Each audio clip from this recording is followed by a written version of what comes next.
Welcome to episode 8 of the Necronama.com. This episode is almost 2 hours long. I'm not doing a full intro, but if you stay tuned, you're going to learn all about Jucifer, and you'll get to witness the time that I asked a question and left Dawn speechless.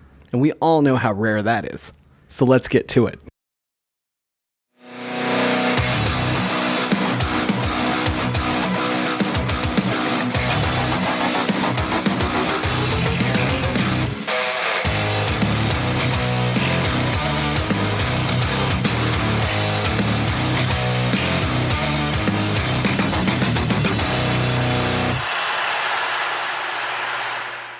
I am James Sabata, horror author, screenwriter, co-host of this podcast, and giant fan of Michael Keaton.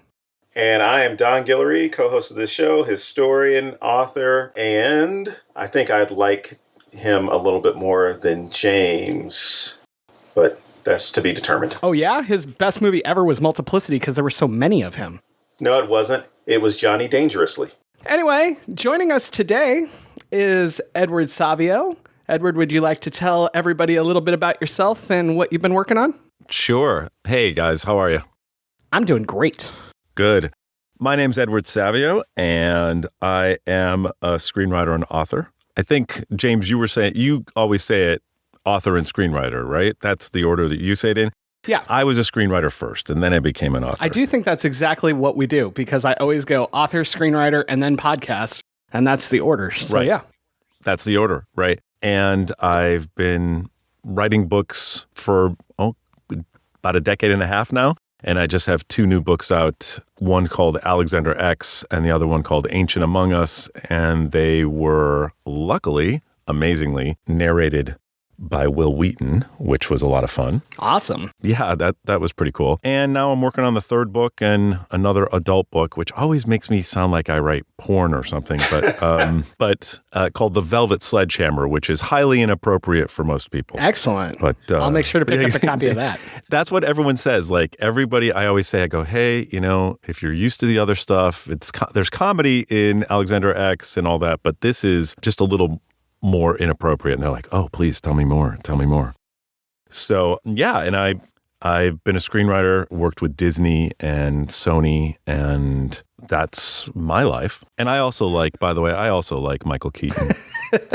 Good. You wouldn't be welcome here if you didn't. No, that's not true. Yeah. One of my favorite lines is just, I don't know, 210 to 11, whatever it takes, when he's in Mr. Mom. Yes, man. Since we're talking about BeetleJuice, my favorite Michael Keaton line is exactly the same as it was when I was 11, because I rewatched BeetleJuice this morning before we did this, and when the tree falls over and he yells, "Nice God fucking model," and grabs his nuts and they honk, I was 11 all over again, and it's still my favorite Michael Keaton line to this day, so... I say that every time I see a model that is like any of these scale models somewhere, I'm like, that's a nice fucking model. It's very funny. My second favorite line is, "She touched my Pepe, Steve," so maybe I just have an obsession with Michael Keaton's nuts. It's really hard to say. That is something we should delve into on a whole other podcast. Oh yeah, that'll be like 3 hours long. A 3-hour-long, in-depth discussion about that. And I'm sure that one would be the one that goes viral. Doesn't he have some line like, "You want to get nuts?" Like that would really play in. There we go. That's what I was thinking. There you go. Did you guys ever see Night Shift? Michael Keaton and Henry Winkler. Yeah, there's just like one of those moments. I don't think I have, but that sounds amazing already. Oh, just you go watch that. It's pretty hysterical. Michael Keaton decides they're working the night shift at a morgue, and he figures he's got to liven things up. He's always thinking, and he's going to bring in hookers to use the tables because they can't use the local motels anymore. So, as always, mayhem ensues. That sounds amazing. I'm definitely looking into this. All right, Don, you want to get us started? BeetleJuice. Ah, what have you done? Whoa, way too fast. Jeez, you trying to summon him and kill us all right now? I'm going to end up in like a 3-piece suit or something here. Jeez. Or twerking at the MTV Music Awards. Wow. Don't try to blur the lines with me, buddy. All right. Well, BeetleJuice itself came out in 1988, starring Alec Baldwin, Gina Davis, This guy who ended up becoming Batman or something, Michael Keaton, the guy we've been talking about for the Never last heard of him. 5-10 minutes. And it features a married couple. Those of you who haven't seen the movie, features a married couple that dies unexpectedly, goes back to their home. The home is sold to a New York family, and it becomes an issue of they want their house back. I mean, which is kind of a popular theme with a lot of horror movies or ghost movies. It's all about the ghosts. They want the peace in their own home, and they want these invaders out of their home. I'm thinking about Amityville, The Others, a good number of other haunted house style movies. This married couple, trying to adjust to death, they enlist the assistance of a mischievous character by the name of BeetleJuice, which has a different spelling than we would expect for it to be pronounced. He shows up, and as I like to look at it, hilarity ensues. Indeed. And of course, we ended up having a children's cartoon based off the movie, which to me, to this day, still makes no sense. It doesn't make sense that there was an actual cartoon based off of this movie and this character. But there are a lot of things that come up in the movie. And Adam and Barbara weren't even in the cartoon. Well, I think they'd already passed their 125 years, and maybe Lydia married Beetlejuice and brought him into the world. I have no idea why it worked out the way it did. Maybe they just didn't care about time like the original movie. Maybe they were just in the attic.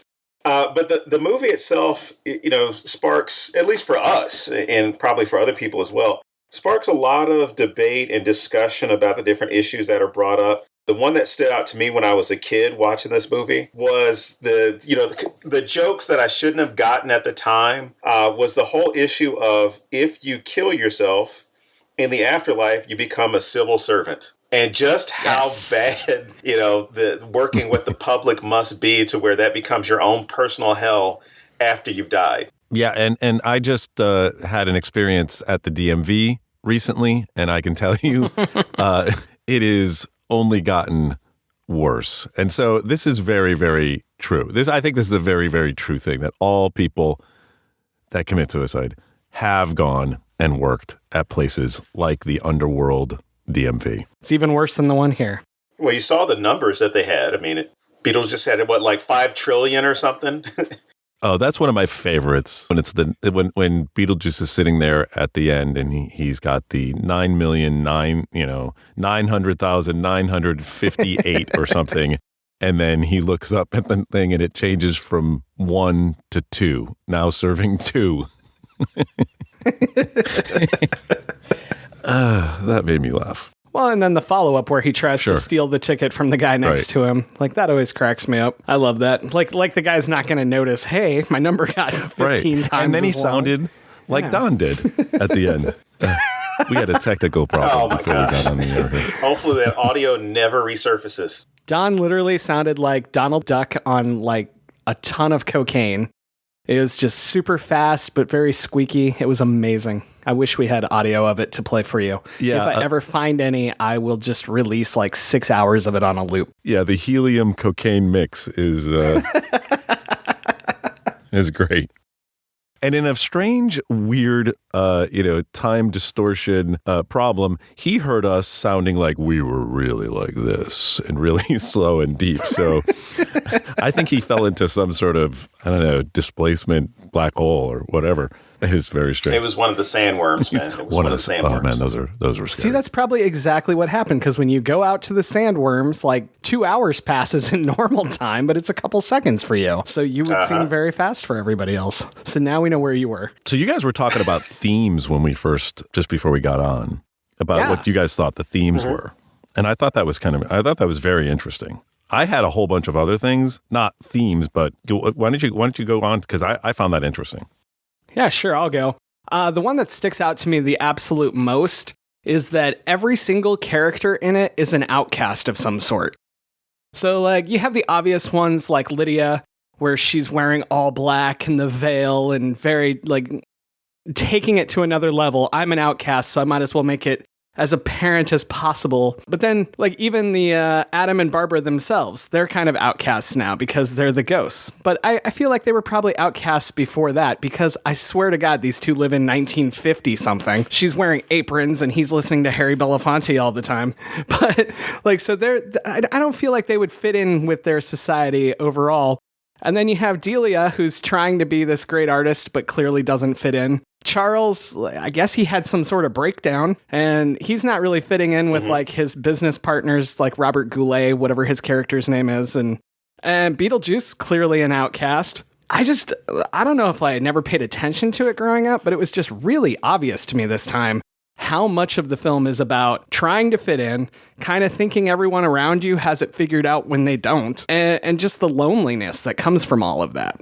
Yeah, because, I mean, there's that issue of being the outcast, and I said this earlier when we were doing kind of the prep. Each one of them is looking for this idea or this concept of home, you know, whether that's the physical or an abstract, as far as the idea of somewhere they can belong, feel welcome. But yeah, I mean, we can start with Barbara and Adam. I keep wanting to say, where there's this whole idea of, they don't fit in, and they don't even fit into their own house.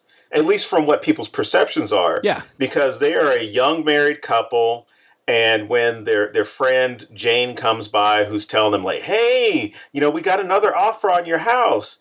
And Barbara basically says, our house isn't even for sale. But it's $260,000. And you need to, of course, me, I'm looking at this now, like, holy shit. You could have gotten a house like that for $260,000 back in the 80s. But I was like, well, you're then explaining to her, or at least Jane is explaining to Barbara, you know, this house isn't for you. This is more for a family. You need to have kids in this house. Right at that moment, you see that first point where Barbara's vulnerable, because you see this nice, loving couple between her and Adam, and it feels really warm. But at that moment, you kind of see her just break down, because it's assumed that she can't have kids, and Jane has just kind of made her think about that again. Just her bringing that up makes her feel uncomfortable in her own body, and then uncomfortable in the house, because it then turns into this thing of, you know, this is where I feel safe and where I feel at home, and you're telling me I don't belong because I don't have kids. And think about how many other people probably see her that same way. And James was saying earlier that, you know, there's this whole idea, or this romanticization of the 1950s, where if they're going to be that true 1950s couple, they should have at least 2 kids. Strangely enough, they don't even have a pet in the house. That's weird. I've never noticed that. That is odd. Well, I noticed because the dog's the reason why they ran off the road. Yeah, there's not a lot of, there's also not a lot of, there's nothing in the house that feels like them, even though they keep saying it's their house. And as I was watching it, I had forgotten that, you know, we actually see the death. We actually see them get run off the road. I was watching it and I go, are they already dead? Like in the beginning. We were just talking about that. Really? Yeah, Don has a theory that they were already dead, because I was joking about they look like they're stuck in the 50s thing. So then he was talking about how they might be dead already. Yeah, and I was just thinking it was a memory. I'm telling you, I thought it's really plausible to argue that the whole interaction with Jane was a memory. Yeah, because of the way they act in the beginning, they seem out of place already, is what I was feeling like. But you had that feeling too, which was interesting. So let me ask this. Does Jane interact with anybody else? Because my rebuttal is Jane talks to them at the beginning, which would mean they were alive, right? Mm-hmm. And then if they get in the car and they leave, right? Like, okay, so let's take Jane out of this. Let me start there. Without Jane... Well, she talks to Lydia. But she does, huh? Yeah, she does. Damn it. Yeah, because Lydia asked about the house, and the little girl says, they drowned! Yeah, that's right. Right. But then Jane goes on and talks about how, you know, she decorated the house, and everything in the house was designed by her, which, you know, watching is kind of like, that might be some bullshit that she's laying out. But so that basically destroys the theory that they could be dead the whole time, because since they talk to her before they die, and she doesn't age by the time Lydia comes. Right. So, like, without Jane, that could have happened at any time. Like, there's no concept of time after that point, right? So, like, they could have easily died in the 50s. Like everything they do, I don't know the make of the car, so maybe that would throw it off. But like everything that they do could have easily happened in the 50s if we didn't have Jane holding these two timelines together. They did but Jane doesn't age, so. They did have that classic 70s Volvo, though. Yeah. You know. Hi, this is James, interrupting the show you're listening to. I'm editing this episode right now, and all I can think is, none of these three guys realize this can't be true because Barbara gets the book to announce that she's dead? That's literally the point of the movie. What were we doing? Back to our regularly scheduled episode. You know, it's interesting. I don't know if you, like, one of the things about this movie is this was a lot darker in the screenplay. Oh, yeah. You know, like a lot of things are, you know, I mean, Pretty Woman was so dark. It was called 3000 and it was just really, really a dark film. You know, and this was, there's so many places in this movie where they went, you know, the dance routine versus where they could have gone darker. Yeah. And, you know, I mean, I don't want to get to it yet because I think there's just more to talk about. But, you know, one of the things that really hit me as I was watching this, I also looked at it again this morning, was that Juno, right, the civil servant woman, she's Obi-Wan Kenobi. She's like, wow. She's like, oh my gosh. She's like, BeetleJuice is my apprentice. So BeetleJuice is Darth Vader. Holy shit, this is awesome. And I was sitting there and I was like, oh, wait a second. I mean, you know, in some ways, he even looked like Darth Vader after you took off the helmet. And it was such a weird thing that I thought, well, is this a nod? Or is this just mythology that we know so often that other people are kind of doing it in the same way on separate courses? But I was like, she's fucking Obi-Wan Kenobi. Wow. And that really plays into something that me and Don were talking about. I mentioned that I noticed BeetleJuice had been her assistant, right? Well, in order to be her assistant, he would have had to kill himself. Right. And we never get into that whole thing. But I don't remember the exact words, so correct me if I'm totally off. But she says something to the effect of like, he kept messing around on the job and she had to let him go. And so Don, you wanna fill him in on your part of that? Oh, my theory, because I looked it up. Apparently, originally it was BeetleJuice had hanged himself. You know, so he did kill himself. But I saw it as he figured out what was going on. He was a mischievous person in his life because he talks about all the stuff he lived through or witnessed. But he was so mischievous in his life, kills himself, and you can't turn that off because even after he's, you know, killed by the sandworm, he's still screwing around. He takes the number from the headhunter, the shaman. So this is something that he's going to be doing for hundreds of years. And when he becomes Juno's assistant, my theory is he was having so much fun screwing around that he knew what people's fears were. He knew what buttons to push. So when it came to dealing with the living, that's all he was doing. And so she had to let him go because he wasn't helping the dead. He was just screwing around with the living. And, you know, he worked some way, at least within civil service, to get to that position to where he could do that.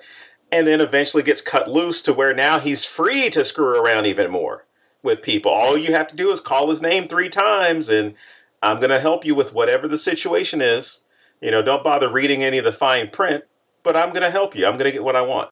And I think we get a little bit of evidence for that theory in that scene where he makes Otho wear the terrible suit because he instantly knows what hell is for you. And I think that really ties into what you're saying about how he could have been screwing with people instead of helping like he's supposed to. Right. I mean, I do love Ortho having the leisure suit as punishment. I mean, that's wonderful. And just the scream, you know, that actor kind of played that role in a bunch of different movies, right? He was in Demolition Man and he almost played the same exact role. But just, you know what I also thought was interesting was that the movie's not that long, right? It's maybe about 95 minutes, something like that. Yeah, I think it's 92 or something like that. I only know that because I had to pause a couple times. And there is this place where they're just like, oh, of course he knows how to raise the dead.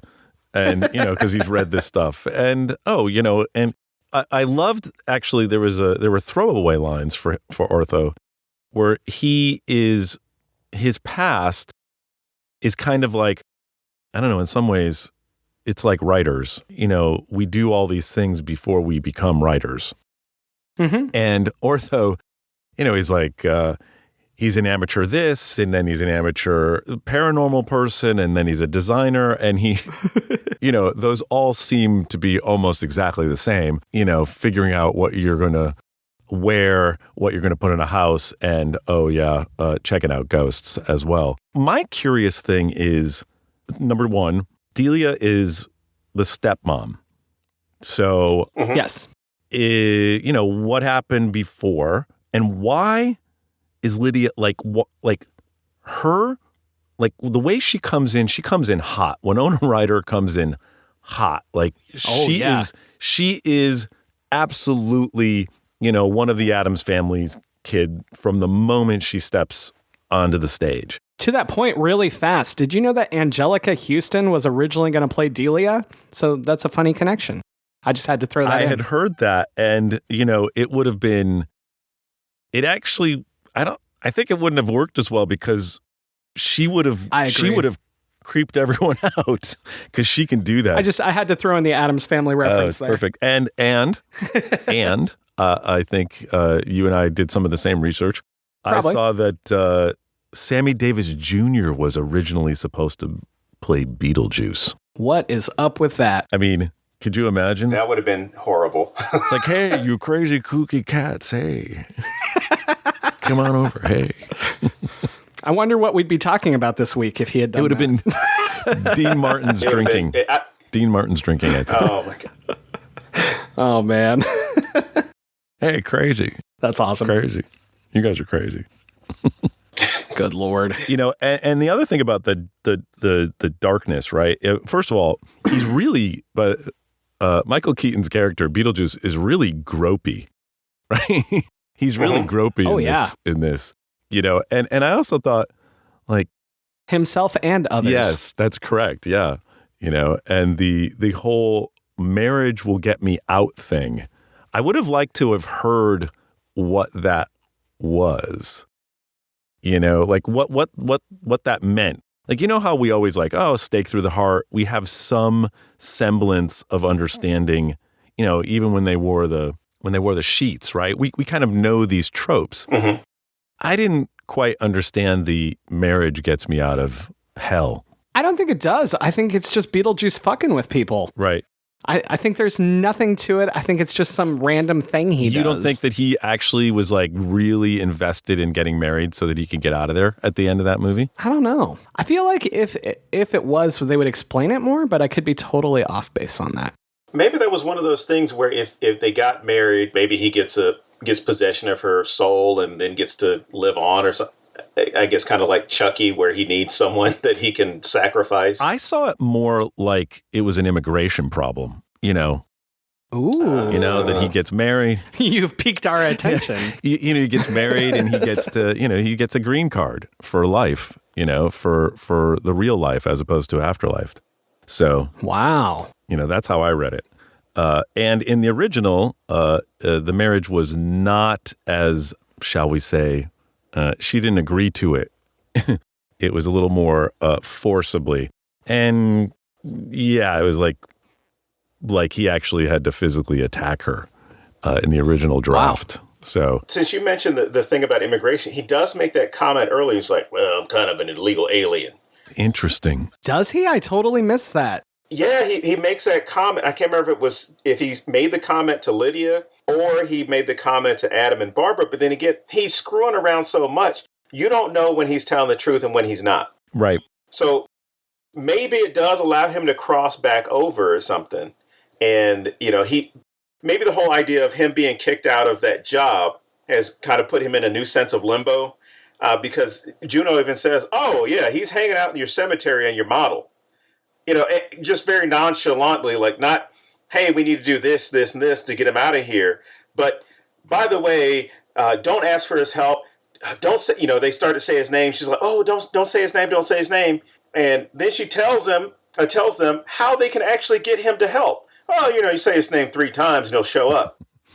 Why are you telling them after you just told them not to say his name, but then you also tell them where he is? It's this weird situation. But for me, I look at him as he's in limbo because he can't.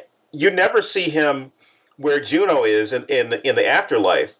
It's kind of like he's just bounding around to wherever he wants to go, except into the world of the living, because he doesn't even go outside of the house. So you never see an interaction where he has to deal with the sandworms outside. So when Barbara brings the sandworm into the house and eats him, that's that interaction that I guess, ending him that way. But I think the wedding would allow him to cross back over into the world of the living in some weird way. I mean, as far as, maybe giving him an after-death green card or something. Well, he does put up quite a bit of a fight to make it happen. Yeah. By, putting a zipper on her mouth and then what is it, erasing her mouth altogether or whatever? And then he does the voices he bolts for her mouth shut. Yeah, bolts it. There we go. So, I mean, yeah, you might be onto something. I just wish that they would have explained it a little better. Yeah, I mean, he's like, it's almost like the Princess Bride scene, right? Man and wife. He was like, just like, get over, just get to that point. Say that. Mm-hmm. I also thought it was interesting that Ferris Bueller's principal, needed to get out of town and I was like, I kept watching that, Jeffrey Jones. Every time I saw him, I was like, I just kept hearing all those lines from Ferris Bueller. Now we know why he had the breakdown. Yeah. I'm not going to let some snot-nosed kid leave my cheese in the wind. That's awesome. So it's also the good ghost, bad ghost thing, right? It was funny. It's also funny because it's hard to remember Alec Baldwin thin. That was my first thought when I saw him. Oh my God. I totally forgot that it was Alec Baldwin. I turned it on this morning while my wife was still here right before she's leaving for work. And it starts up and I'm like, that's Alec Baldwin? Oh my God. I know. I didn't remember it was him in the show. I had a picture of some other person. Totally, completely. I was like, really? Huh. I was actually picturing Bill Pullman, even though I knew it wasn't him, but like in my head, he was played by him instead. Oh, yeah. I totally get that. He got the same look during that period, yeah. But you brought up the aspect of ghosts and everything, but something else that Juno gets into, as far as why the Maitlands, Adam and Barbara have to be so proactive about, getting rid of those photos, or at least not letting the Dietzes know that they're real. But by the end of the movie, it complicates things to where Charles and his business partner, he's trying to convince him like, oh, you got to invest all this money in this town. We're developers. Let's buy this and buy this. And then we'll put an insect museum over here. We'll put a paranormal investigation place over here. Kids will come out. This will become the paranormal center of the world. It's my theory is Juno knows what's going to happen. And if they have proof of the living, these guys are then going to turn this into a show where, they'll be able to get, using Otho, they'll be able to get whatever ghost they want to appear. Somebody wants to see Elvis, he'll show up. Yes, Elvis is dead, by the way. They'll get Elvis to show up, along with whatever celebrities, historic figures, maybe even their dead pets. And she doesn't want to have to deal with, probably doesn't want to have to deal with the paperwork, but then also doesn't want to have to deal with, just how that's going to disrupt it. And that might be it. It's like, hey, I don't care about, dead people showing up to wherever they're going to show up, but I don't want to have to fill out any of these forms that deal with it. So, maybe that's what it is for. It's like, it's not so much they're going to be able to prove that something, exists, there is an afterlife, but I don't have to worry about filling out whatever form that first gets referenced I'm sure there are other forms that you have to fill out if you're going to be going and visiting the living or something, as opposed to, yeah, we want to keep this thing a secret. Well, That actually makes a lot of sense. Yeah. it does. And, one of the things that I thought was interesting is that I had a flashback, or I guess a flash forward, since the show was after this. Did either of you see Good Omens? I did. I loved it. Yeah, and the Neil Gaiman, Terry Pratchett work that Neil Gaiman wrote the the teleplays for, it had very much that same feel when you got down. It was a modern version of that, going to hell and running into the green color, the feel of the offices kind of felt the same. Mm-hmm. And it's like anything, right? We only know what we know. And so we always put hell and even heaven are always portrayed however we currently feel about life. Like, what's the negative? What's the positive? So, in your theme where it's home and all of that, I always look at impressions of heaven and hell as what we think about as good and bad in life at that moment. Right. You always, you see in like the 40s and 50s, it's a different type of world, right? The heaven and hell view. And then now heaven and hell is different. It's darker, and heaven is less perfect. So even the good, right, comes with whatever our baggage is. Well, and so often now heaven is like an office building. Like, Right. it's used repeatedly in so much stuff now. And I find that very interesting because, like, is that a reflection of how we think that religion is a business? Or is it like just like the hierarchy? I don't know, but it fascinates me. Yeah, I find that interesting as well, that these similar themes come up, and the color palettes that we've, I was thinking about this because James and I were talking at FanX just about horror, and one of the things that's interesting about, we have these ideas that when you're in a house alone and there's a knock at the door or the phone rings, only morons answer them, right? I mean, because it's never a good thing, right? Mm-hmm. Right? It's never a good thing. Now, imagine if we lived our life like that all the time, because you Imagine. Just kidding. Yeah. Yeah, I don't answer the phone or the door. Yeah, actually, James asked for my address to send me a book, which, thank you, I got it. And I was like, I don't know if this is a good thing, giving a horror writer my address. And he's like, don't worry about it. I never leave the house. It's true. So I try not to. But you ended up in Salt Lake City. Oh, I like conventions. I don't like interacting with normal people. So I had a girlfriend once, and when they were really just starting to get the self-service gas station set up perfect, so you didn't have to. And she's like, "Thank God that for the ability to not have to interact with a human at a gas station."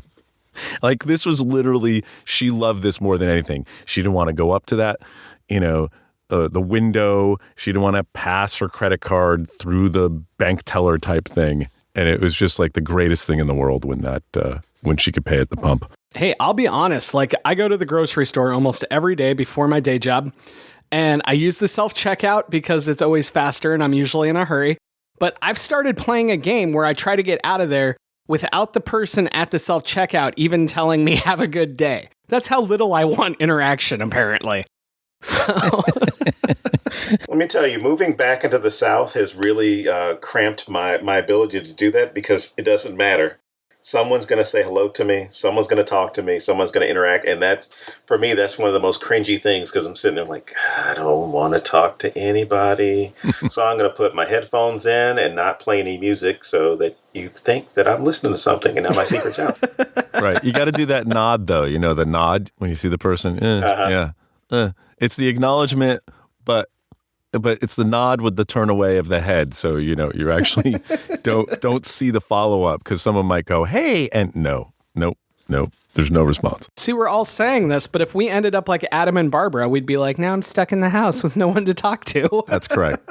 By the way, you know, anybody who's listening, like the saddest thing is when you're driving by, taking a bus or whatever, or riding on a bike, when you just pass a bus stop, every single person is got the same angle, head down, staring at their phone. That freaks me out, like all the time. I was looking at schools with my son, and there was this beautiful girl sitting right next to this guy, and he's in his fucking phone, and I just wanted to literally hit him in the head and go, talk to the girl who is literally one bench next to you. Oh, Jesus Christ. I was so pissed. I was so angry. Well, I was at New Mexico Comic Expo in the middle of August. And I had a table there, you know, so we have an aisle, and Jason Momoa and his entire posse come down this aisle, and he's looking at everybody's artwork. The guy across from me, huge Momoa fan, staring at his phone the entire time. Oh, Jesus. And Jason Momoa stops, picks up the guy's artwork, looks at it, and sets it down. Dude never noticed. We roasted him nonstop for like the next 3 hours. And he finally got to see him because Momoa's crazy and went skateboarding down the aisles. But outside of that, we were all like, did you see him that time? Get off your phone, man. And yes, anyone who knows me, I know that's very ironic advice. I'm working on it. No. And by the way, I was biting my tongue on that one. No, but Momoa, like, have you ever seen him? Like, obviously you've seen him. Like when he walks around with his bodyguards and his entourage. He's 10.5 feet tall. Yeah, he like, I don't know who is protecting the bodyguards, you know, because, I mean, it looks like the other way around. It looks like he's protecting the bodyguards. Have you seen that meme of him and his bodyguards? And it says something like, these are the two you fight before the final boss. Right. I did see that. It just looks like literally like, you know, they're taking care of anybody who's just going to kick him in the shins. That's it. He takes care of everybody up top, you know. But so. Yeah, man. But yeah, that's going to be me in the afterlife holding my phone, but it doesn't connect to Facebook anymore. I almost ran over his wife though. When Lisa Bonet was married to Lenny Kravitz, I had just moved to Los Angeles. It was the 80s, and Lenny Kravitz, Lisa Bonet, Zoe Kravitz, and their other child, I don't remember the name, were walking across the street in Santa Monica on Wilshire Boulevard, and I came from the East Coast where, you know, people need to get out of the crosswalks when we drive. In California, you know, people step 1 foot on the crosswalk and all traffic comes to a stop. It's not like New York. And I was like, why are these people just walking in front of my car? And by the time I kind of had that reaction, and Lenny Kravitz gave me the look of fucking death. He was probably like, I don't know, maybe 6 feet in front of the car. And I was like, dude, sorry, I'm yelling out there. And he's like, he yelled something back like, watch where you're going. I'm like, Lenny Kravitz just got pissed at me. You know, but so yeah. It's funny that you bring up Lenny Kravitz because I literally just saw him the other day. I was driving home from my day job, and he was getting out of his tour bus to go into where they were having the concert, and he was staring at his phone. So, I mean, today you'd probably hit him, and he wouldn't notice. He would not notice. No. And I had the biggest crush on Lisa Bonet at the time, and that was like, I went home that night and had a nightmare / fantasy about both of those moments when I almost ran her over. So anyway, So luckily I didn't, and Jason Momoa is now married to her. So Jason Momoa thanks you. You know, and we all thank him. I suppose we should talk about BeetleJuice at some point, huh? Oh, BeetleJuice. Oh, I won't say it. I won't say it a third time. So let me ask one important question. Do you guys think that Jason Momoa likes BeetleJuice? All right, where do you want to go, Don? You know what? Covered almost all the stuff. Do you want to talk about Invisible Citizens? Ooh, Invisible Citizen. When you say invisible people, are you talking about people that weren't included, or are you talking about I'm really talking the whole about idea how... of not seeing? Yeah, not seeing people. I mean, we're doing you literally can't see these guys unless you're going out of your way to engage with them, correct? So, I mean, I think that reflects a lot of society. Well, yeah, and the whole thing about, the book, the handbook for the recently deceased, how that gets into, Lydia read it and then explains to Barbara why she can see him. And she says, oh, I myself am strange and unusual. And I love that line. It's so overdone. It's fantastic. Talk about acceptance and where people fit in and things like that. And you typically gravitate to people that have the same interests as you, sometimes people that kind of look like you with your same style. And you're more apt to notice them than you are to notice people that, are into different activities than you are. Band people, not to pick on band people, but if a band person sees another band person, that conversation gets started about what instrument they play, how long they've been playing, what's their favorite piece of music, things like that. If you happen to be part of one of the different types of pop culture fandoms, the same thing. We're talking about horror. If we didn't know that each one of us was interested in horror or even comedy or something like that, we probably wouldn't be talking as extensively about this. It would probably just be kind of kind of like to allude to the conversation earlier. I've got my headphones in and I give you the head nod and I go about my day. I wouldn't notice. I'd be staring at my phone. Right. Yeah, but then I text you. But yeah, I mean, it's just this idea of, we talked about belonging or this idea of home and all these other things. But with groups that you identify with, that's where you find your home. And the strange thing, at least for me, with respect to Lydia wants to die in order to be part of their world and doesn't realize she's already part of their world by being able to see them and interact with them and also, being herself, being weird. Whereas Charles is being, well, I guess you can't even make the argument that he was being himself. He was trying to be something else, which led to him having his breakdown. Delia's trying to be something else that she obviously, she's trying to be happy doing something, but she's trying to be something that doesn't work for her, which is being an artist. Otho, as we saw, which gets revealed by BeetleJuice, Otho is a complete fraud as far as who he is. With all these backstories and all these jobs that he used to do and all these things that he used to do, it's almost like he's a human version of BeetleJuice, except he's less mischievous. He's more, I don't want to call him self-centered, but he's more into passing the con or the hoax on to everybody else so he can kind of get through life.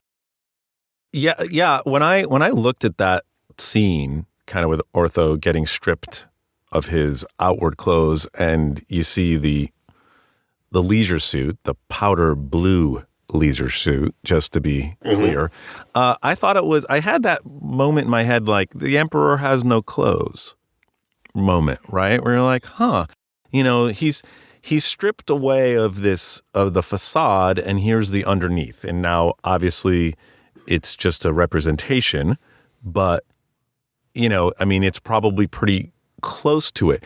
One of the things that we see in this, right, of the invisible people is that we don't treat differences this movie does not treat differences very kindly.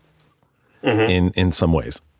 It's definitely a 1980s, it's not a very inclusive movie. And I don't mean by, the color of people's skin or anything like that, but just anything outside even though it's talking about these people who are different, right?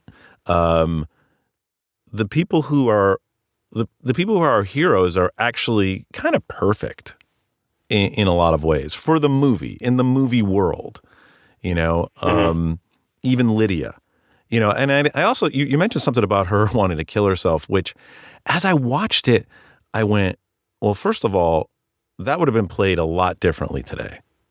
Right. Yeah. And And, and the other thing was like, it didn't seem motivated. But then again, teenagers have ridiculous fantasies about life and death, and mostly because at that time we think we are immortal, or at least in the 80s we did. My kids are less about that right now. They're more, the world has kind of like entered into their head a bit. But I thought that was really weird. Like it wasn't uncomfortable, but I just didn't get her motivation. I know that's a stupid writer thing. Comedic. What's that? It almost seemed comedic because it was so over the top. She was putting on the veil and right. and writing the letter out and then realizing, oh, this isn't dark enough, and then taking the paper out, ripping the paper and starting out all over again. That's the kicker for me. It's that she changes the wording.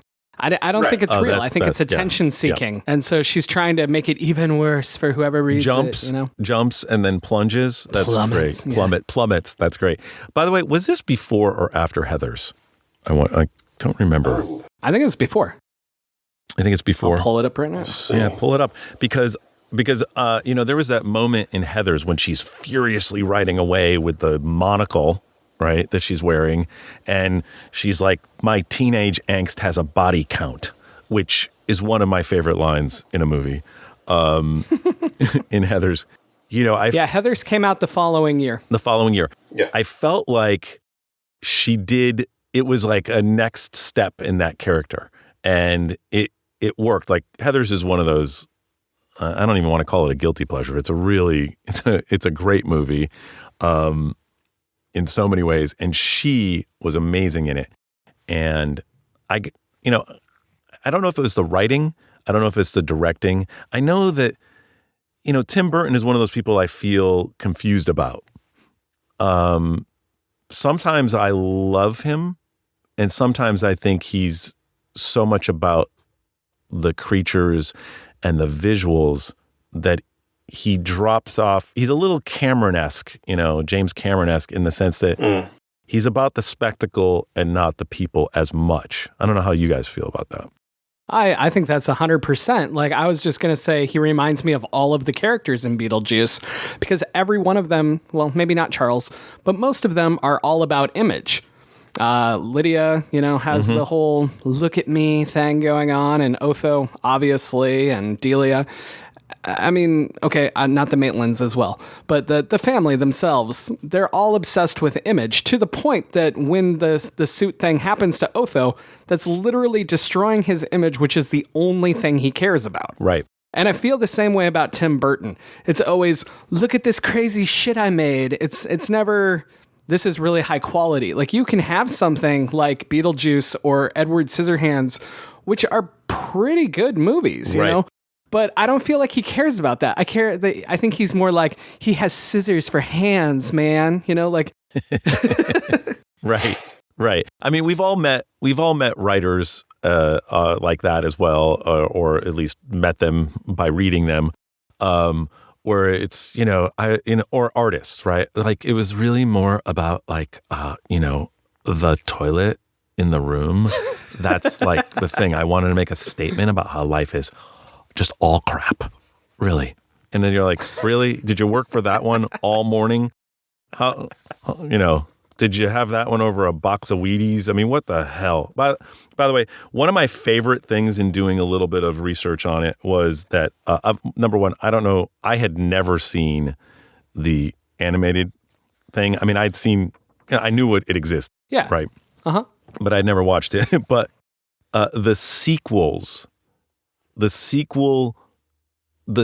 tries and fails were fucking hysterical. Like, I really thought we were going to get out of talking about this. Oh, but really? Let's go to BeetleJuice Goes Hawaiian. Oh, BeetleJuice Goes Hawaiian. He puts the ow in luau. I mean, that was the best log line. I laughed so hard at that. And I'm like, I should not enjoy this, but it was hilarious. The ow in luau. It really bears repeating. That is just, you're like, wow. And it's like, this is literally someone in, the C-suite at a movie a movie corporation sitting there going, okay, we already did the Connecticut thing, the New England, a haunting in Connecticut. Let's go Hawaii.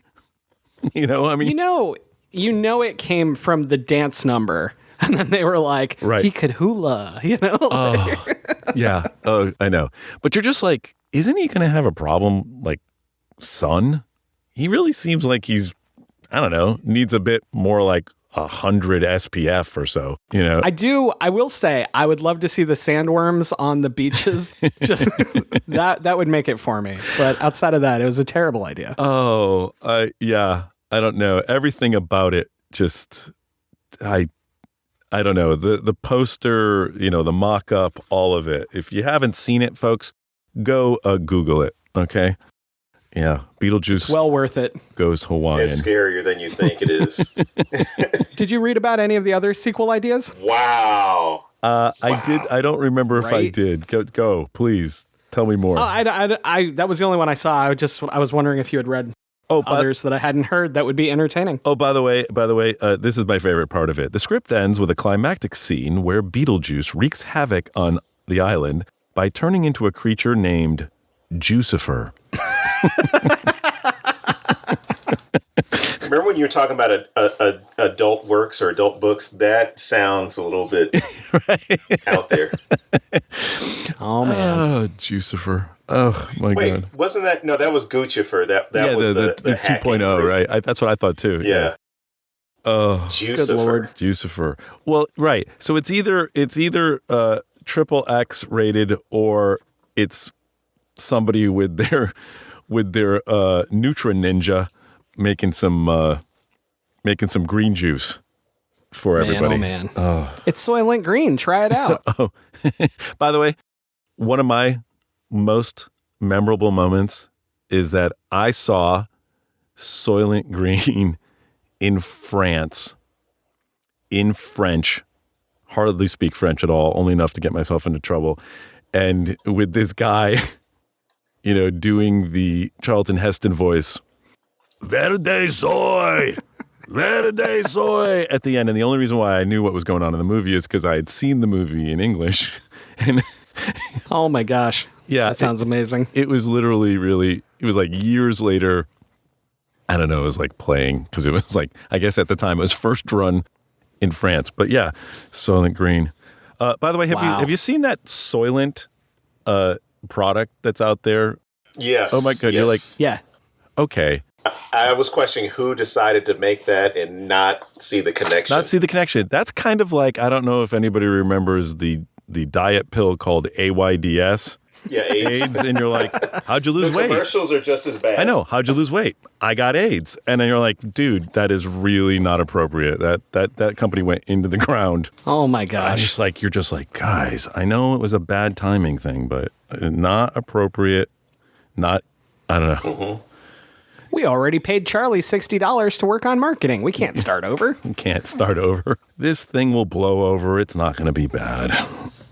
Oh, man. Okay, we talked about BeetleJuice being a trickster, prankster, all that other stuff, right? So he has this moment where he's explaining who he is and getting into his backstory, at least what we believe to be his backstory. Talking about, I studied at Juilliard, I went to Harvard, the BS parts.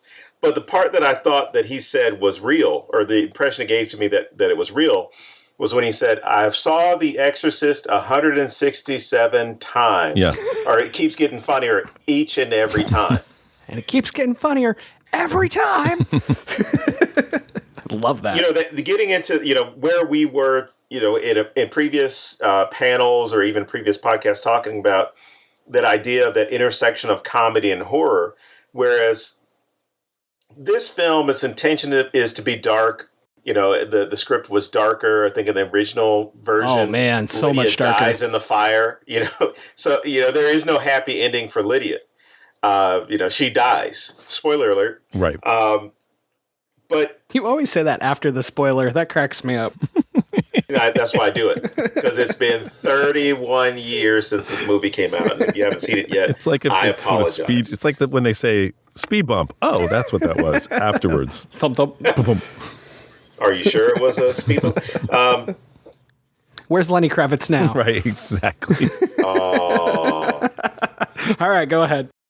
But that idea of should be horror and comedy intersect, and the stuff that Beetlejuice is doing is funny to him, but completely terrifying to everybody he's doing it to. And that for me, that's admirable, because that's what it comes down to. If you're pranking someone, part of the prank is either to fool them or to scare them. But either way, for the person who's committing it, it's hilarious. It's never shocking for the person who's doing it. It never makes you feel too sympathetic towards the person that is being put upon. So when he is, or when Beetlejuice shows up and then knocks Robert Goulet and his wife into the sky, we're assuming that he killed both of them. I mean, I'm just going to make that assumption that he killed both of them. He hit them hard enough, right, to be launched through the ceiling. So I would assume they don't come back. Exactly. It's funny to me. And then everything that he's doing to the rest of the family, that, for him, it's kind of like, how can I top the last thing I did? I'm terrorizing the shit out of all of them, and it's getting funnier and funnier for me. I'm loving every last thing about this. So, for me, I see that as kind of a social commentary about humanity, or at least, not to get into too artsy about it. But the way humanity is, if it's not happening to me, it's funny. If it's happening to me, it's terrifying. Right. I mean, I think there's a famous quote, something like, tragedy is when I cut my finger. Comedy is when you fall in a hole and die. Right. Mm-hmm. See, I laughed. Right. So, right. I mean, I used to tell this joke to my kids when they were younger, and they just looked at me, but they would laugh. And it was like, why did the monkey fall out of the tree? Because he was dead, right? And you're like, right. And you're just like, okay, all right, Dad, thanks. But I agree, Don, that a lot of comedy comes from pain. I was talking with my son when we were discussing that I was going to do this today. And I said that, it's interesting how Michael Keaton, Robin Williams, a lot of these actors who are comedians, they can turn around and do serious work much easier than the straight actors can do comedy work. Oh, absolutely. Yeah.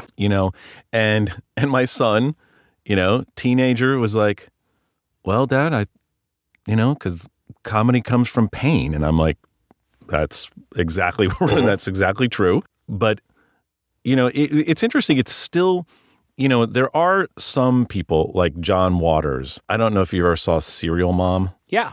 Yeah, I did. Loved it. Right. So there's this whole thing. And this is where you guys probably both, I don't know, Don, are you also writing, do you also write horror as well?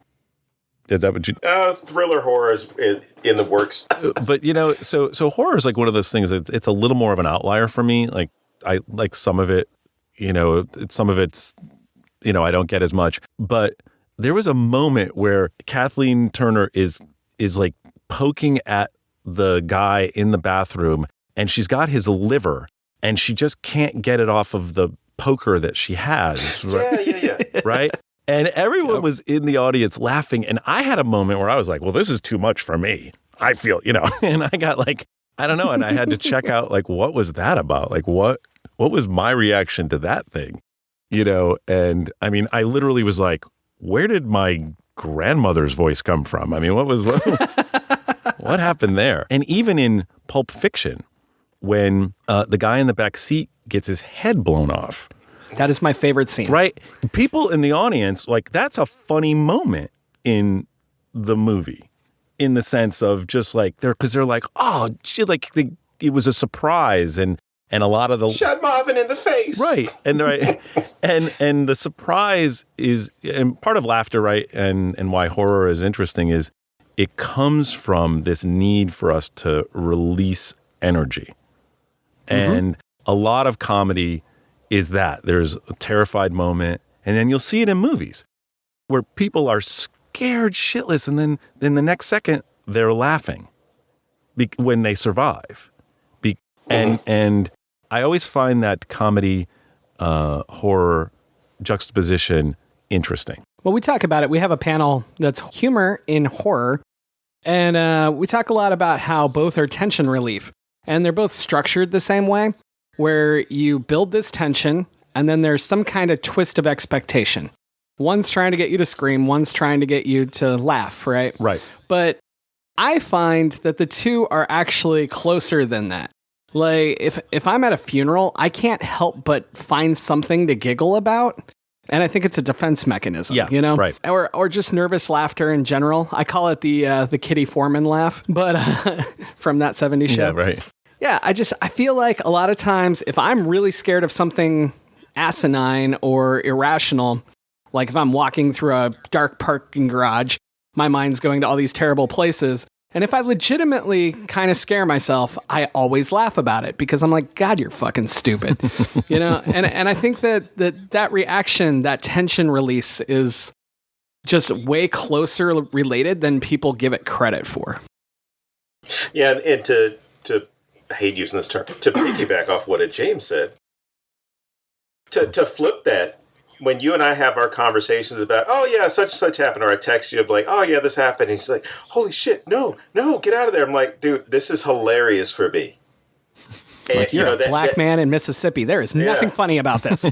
with more than 1 degree, I'm a unicorn. And all my teeth. Sorry, Mississippi. That's really an Alabama joke. I take it back. Well, you got to go. It's location. It's location. But yeah, I mean, it's interesting that it works that way for us, to where we can empathize with certain bad things that are happening to people, but I guess that disconnect from reality, where a lot of the stuff is built into fantasy, but those real fears are there. Because if it was happened to us, I mean, there's a lot of stuff I can laugh at in these movies and say that's funny as shit. But I know if I were in that situation, I would be looking around, getting mad at people and saying, this is not funny. Like, well, I mean, think about the horror of your food reaching up and grabbing your face. It's hilarious watching BeetleJuice. It would not be funny if it happened to me. Right, yeah. I mean, I think, it's funny, like when I was looking at that, some of the special effects of the sandworms, you're like, okay, all right, that's a little, okay, that's stop action here. All right, that's, Or when Adam and Barbara stretch their faces. Yeah. Oh, that was always weird. Like, I always felt like, there's a character. Isn't there like those crows that used to be in the old... Oh, they look like the Spy versus... Well, at least Adam's character looked like one of the characters from Spy versus Spy. I could see that. Yeah. I can also see the crows, that long beak and everything, but yeah. Weren't those crows like a racially... the ones from Dumbo. Yeah. The magpies. Yeah. So I thought that was weird. Like, again, that was a practical special effect, right? Those were really on their heads. That wasn't CGI or anything like that. So it's what they could do at the time. And we thought it was great at the time. Now watching it, it takes me out of it a little bit. I don't know. You have kids, right? Right. So I've got a 19-year-old and a 17-year-old. So when I try to turn them on to some old movies, they're open to a lot of it, and then some of those movies just don't have the effect that they had because they can't get over the special effects anymore. Yeah. And they really can't. And it doesn't have the same effect. And, if you look at Rotten Tomatoes on an old movie, you'll see like 98% or something. And you'll see a movie that's more current that's pretty damn good. And it's like 73%. Because I think we've gotten so much tougher in our views of what's good and what's okay and what's a movie. Like, especially if we call it a movie, it's got to be so big, it can't be television anymore. Because now television is like movies. They're like, they're like little mini or maxi movies. Absolutely. A lot of these things. So I wonder if that ever affects you guys when you think about writing. I mean, so for myself, most of my screenplay stuff has been very low budget indie short film stuff. So I immediately have to find other avenues anyway. But like we always talk about like a big budget Cthulhu film, right? Right. And I think that we're finally at the point where that film would be amazing. But then I wonder, like, in 30 years, would it still hold up? Mm-hmm. Because in the 80s, we thought we were at the point where we could do these things, and in the 70s, you know. So I don't know, but Star Wars holds up, even if you watch the original enhanced version. It's pretty darn good, you know. That's true. You know, and 2001: A Space Odyssey. I mean, if you can stay awake. You know, I mean, what I love about that movie is, I mean, the horror of that movie is that is what space travel would really be like. You're like, oh, Jesus, can we please just make one fucking revolution around this whole thing? But those seem to hold up. But some don't. This movie I thought was like, there were moments where I was like, oh, okay. You know, anytime they went outside the house there for a moment. Yeah. Yeah, that will definitely take you out, you know, because of so much CGI or that would be used in its place today, or at least what you'd be expecting. But I mean, even with because my daughter watched it last night with us, with me and my wife, and she stayed awake for the whole movie. She laughed at a couple of things that kids would laugh at. Right. You know, as far as what BeetleJuice is jumping around, but you know, when the whorehouse shows up, she's kind of like, okay, you know, not knowing exactly what the brothel was, but I was kind of like, oh yeah, we need to have this talk now. But no, she even thought it was funny because all these girls wanted him and whatever, and so she just kind of made fun of it. But you know, it worked for her because there wasn't that much that she had to think about when she was watching it. I mean, BeetleJuice shows up as a snake, you know, and starts attacking people. She gets that, you know, as far as that horror element. You know, people falling over. Actually, that was the part that she thought was funny, was when Charles Dietz got dropped on his head. So she laughed at that, and then laughed at, of course, the ending when the people get shot through the ceiling. So at least she's you know, not except for Charles, but at least she laughed when the bad people got their up you know, their comeuppance, or at least perceived. Oh, you know, that would be a good thing to get into with the Maxie Dean, I think was his name, but Robert Goulet's character. Right. That aspect from the moment that they realize, or at least when Charles first looks out of his house and says, "Oh, that's a you know, decent house, a horrible roof, but great parking." You know, he's looking at all this in through the eyes of a developer. He's moved to his, you know, small, quaint house that nobody else wants to move into except for him because he's had the breakdown. But when he gets out there, it turns into a business venture where he's trying to convince his partner, "Hey, come out here, buy this. We're gonna turn this into something great." But then when the ghost appears, he's like, "Oh, we should get Maxie out here because his wife loves, you know, the paranormal, and we can convince them to come out here and invest some money, and we can own this whole town." You know, Maxie Dean's response is like, who wants to own property in, you know, basically a BFE place? So why should I go out here? I don't want to say that Tim Burton is criticizing capitalism, but he's definitely criticizing, you know, greed, or at least that 1980s version of greed is good. That motto, because he's seeing that these guys only are invested in, you know, coming out here to basically destroy small town America, or at least small town New England community, by coming in there and, you know, bringing in these gaudy, you know, casinos, or this really ridiculous theme park based off of ghosts. Yeah, I mean, I feel like there was you know, it's that bad guy, right? You got to have the bad guy, and what's the bad guy? Jeffrey Jones isn't really the bad guy, you know, even though he brings in the bad guys, which are, I think, Catherine O'Hara and Ortho and the Robert Goulet character in some ways. I also thought it was interesting that there was that moment when they're like waiting for everybody to leave in their cars after they scared them. Yeah. And I wanted that. I needed more of that. Like, I wanted that moment. I want more of that moment. Because I was like, oh, yeah. There should be running out screaming. And it's like, oh, right. They're like, this is hysterical. I love it. And I needed to know why these people were so jaded that they were like, they just got their faces, or they just got knocked over with whatever, the hands that came out of their food, and they thought that was great. So, I mean, they kind of reminded me of studio executives a little bit where, studio executives are like, oh, we've seen this before. Like, where really? Because you've read 37,000 scripts. I haven't even seen this in the movies. They're like, yeah, all right. So jaded. I thought that was interesting, And I wonder if there was a little bit of a commentary on that. There were a couple of insider jokes, obviously, with the design features of the house. It's just her the being killed by her own art thing was beautiful. Like I really thought that should have happened. Someone should have been killed by her art. Absolutely. You kept waiting for it. Yeah. I mean, that's a horror movie, right? Art that kills. And there's definitely some stuff that's in the modern art museum that really honestly fits that bill perfectly. Just, All right, Don, you ready to get to the music? Music.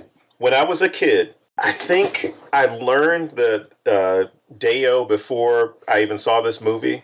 So that, second or third grade music class, they introduce you to stuff that you typically won't be listening to. So we had to, we learned the Banana Boat song. And the person who was teaching the class had no idea about the history of the song and what it actually meant. She kind of dressed it up, and it might have been because we were kids, so she didn't want to get into like the bad things about the song or what the song really represents. But she went into this whole thing of like, oh, you got to count the bananas. You got to raise your hands. You got to do that, kind of like YMCA. That it's going to be a very interactive song, right? So when this movie I should say, other than the score, all the music is Harry Belafonte Calypso. But the songs that are chosen are very telling because Adam's character, or Alec Baldwin's character, Adam, he's playing in the background and it's supposed to be very lively. It's something that's supposed to get him going to work, but it's something that a lot of us do with music, and at least when we first start hearing it, or at least popular music, we don't pay attention to the lyrics. So even though this is an upbeat song, and I was telling James this, so the song is a Bahamian or Jamaican, but a Caribbean song that is talking about basically busting your ass all night long because you have to get these bananas onto the cargo ships at the docks, but you're not going to get paid until the tally man, the accountant, comes by, the inventory guy comes over and counts your bananas or counts how much you have in order for you to be paid accordingly. And it could take you a lot longer than you planned. So, I mean, you have all these people that are working these late nights, and the complaint is like, daylight come and me want to go home. It's like I've been busting my ass all night. We don't have a set time, but sun's coming up. Like I've been out here way too long. So it's a song that basically, I don't want to push it and say it's about complete oppression, but it's definitely about people falling victim to other people's schedules, or at least working hard for little reward in this case. But the song itself, it's like a lot of calypso music, a lot of Caribbean music is played in such a festive way that if you're just paying attention to the beat and the tune, you miss what the person's saying. You miss a lot of the stuff that's going on. I mean, there's stuff in reggae that's so upbeat, but it's talking about some hard shit. It's as far as war, famine, violence, all these things that are going on. Sometimes it's very political. It involves its own social commentary. But this song, because I went and looked for a couple of statements by Harry Belafonte about it. But he said, for him, the important thing about the song wasn't that it was received, or wasn't how well it was received, but the fact that the Banana Boat song itself, before that song was played in America or even performed in America, he said Americans didn't have any idea of the rich culture of the Caribbean. He said very few knew about it, and he said it made no sense to him.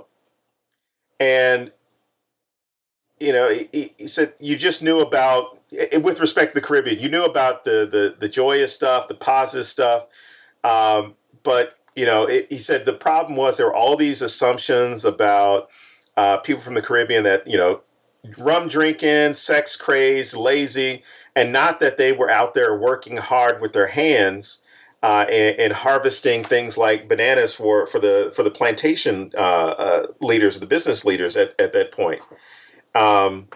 So taking a work song about a guy who works all night and basically gets no money for working all night long, and he's just like sucks. Do you think this song was like one of those things that people would sing while they're working?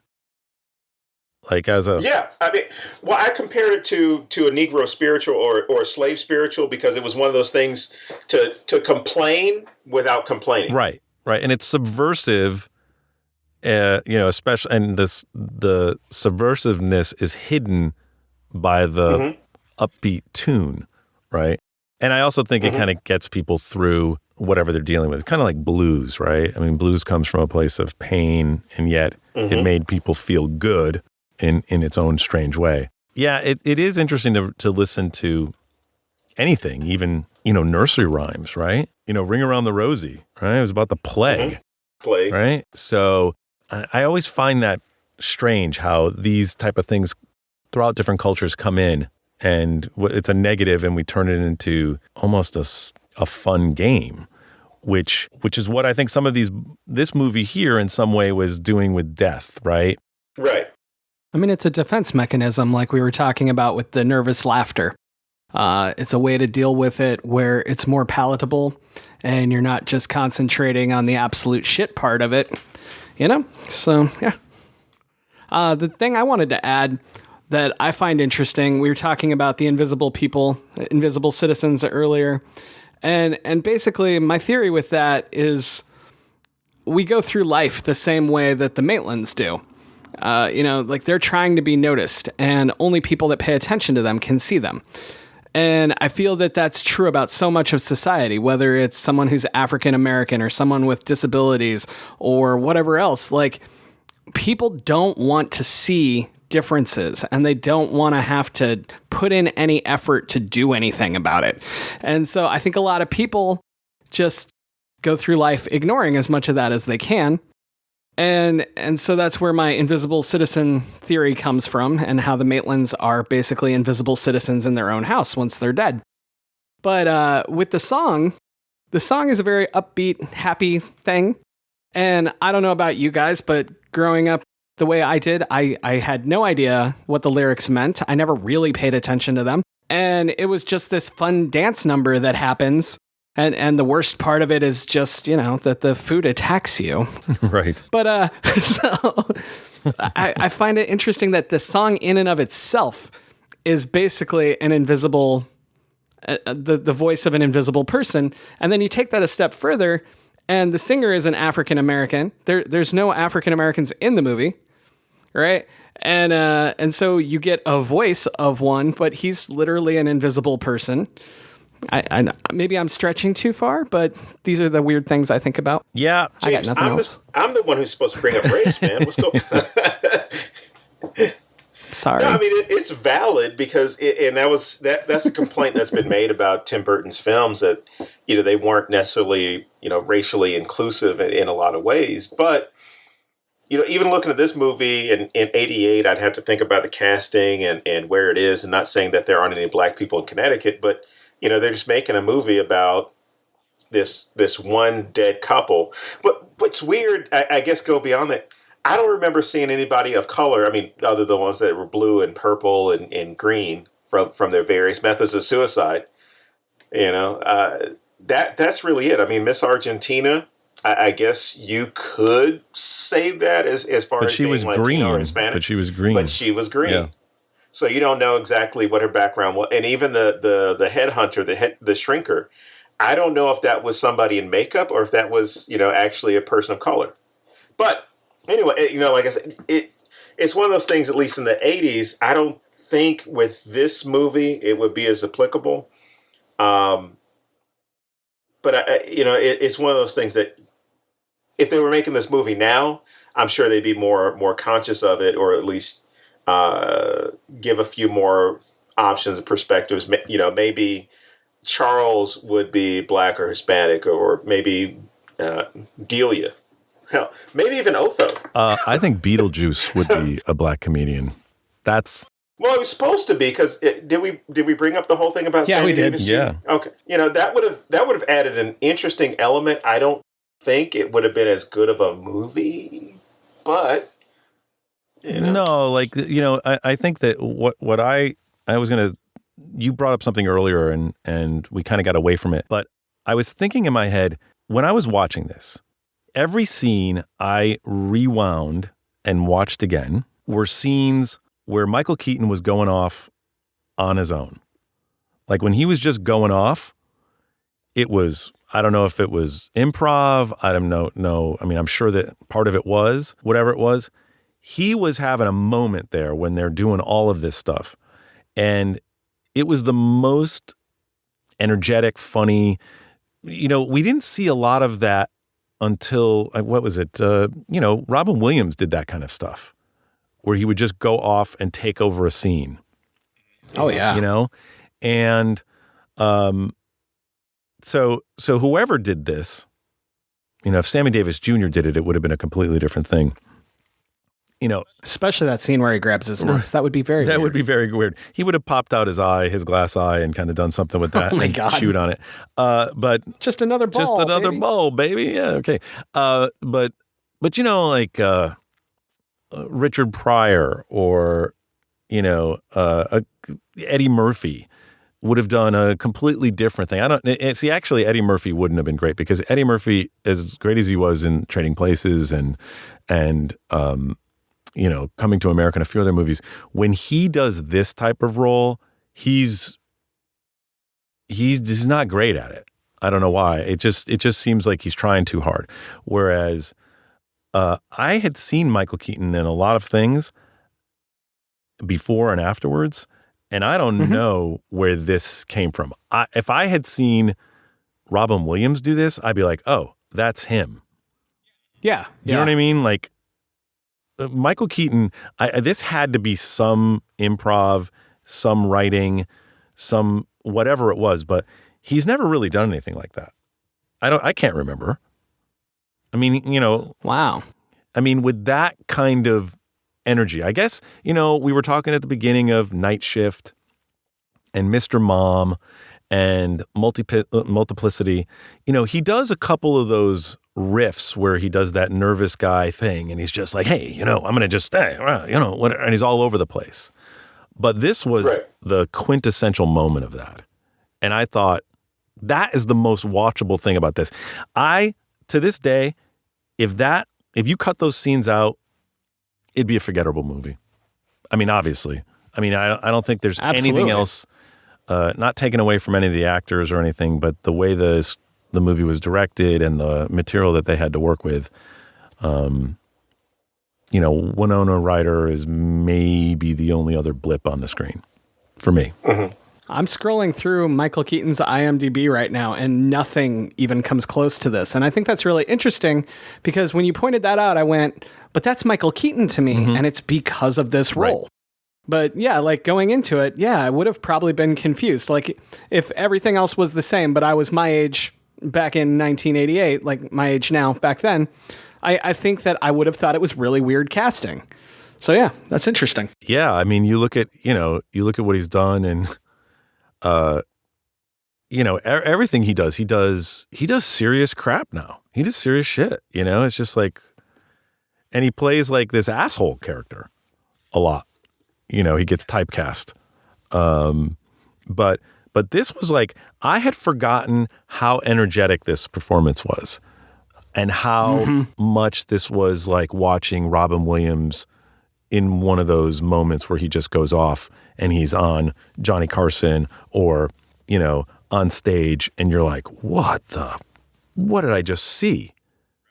You know, like, people's minds just don't work that fast, you know, normally.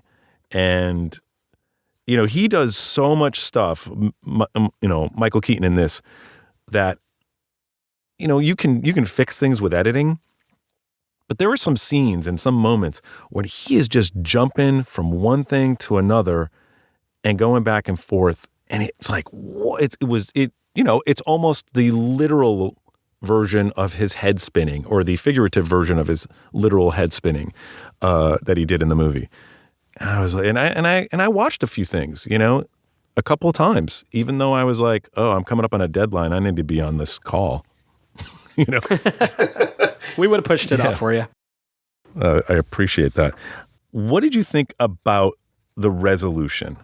Like at the end, like she's Lydia, Winona Ryder is like, all of a sudden, can I do it? Can I do it? And then she just floats and starts singing her Senora, Shake Sonora. I thought it was weird, but then it also fit, not the dancing part, but just the resolution of the film of, it's almost as if the Maitlands have, or I should say, not even almost, it's as if the Maitlands have become her parents, because she's going to them with her grades. Like, oh, I got a C in this because I didn't do the dissection, and I got an A in this.